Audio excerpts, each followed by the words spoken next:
everybody. Promised you I would give you an update on how the free-range rabbits are doing, so here's what we're seeing.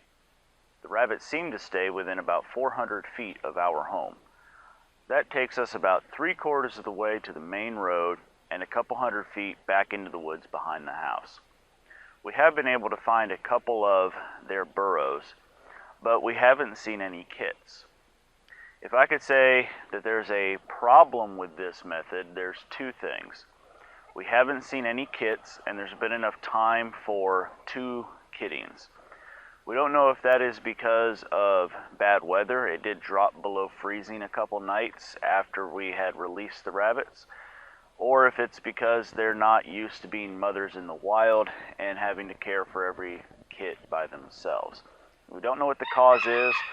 We do believe that there have been births, but we never actually saw any kits. The other issue is fencing.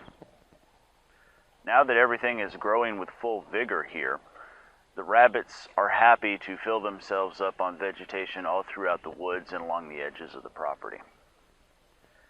However, before everything was coming out and we were having to try to start our fruit and vegetable plants before Mother Nature had really started, we had to fence in every single thing, and that becomes a fairly expensive task.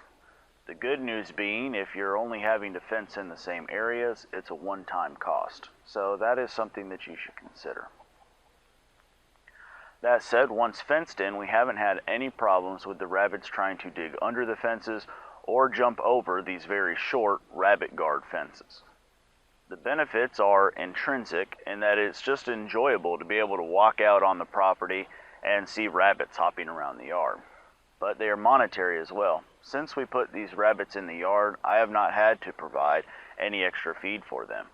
For a time, we did provide some feed to try to encourage them to keep coming back to one central location, but we ended up having to fight too much of a battle with the ducks and chickens and trying to keep them out of an area so that the rabbits had time to eat, that we decided it just wasn't worth the battle.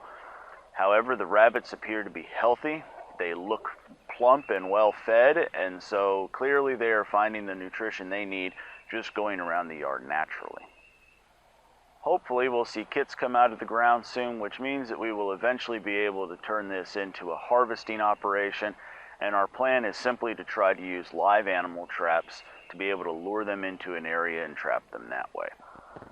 We know where they like to frequent, so there are some good secluded locations where we feel we could set the traps and that we would be successful in trapping them. We have not tried to trap any of our rabbits that are out in the field now because we just don't know enough about them. We don't know who has kits in the ground, or if they do. We don't know if we trap them, if we'll have a hard time getting them to stay in the yard again, a lot of research on ways move that on in people fear, raise rabbits, and so we're not going to do that until we have a reason to. Well, I hope that gives you a good update on how things are going. We appreciate you watching, and we'll see you next time.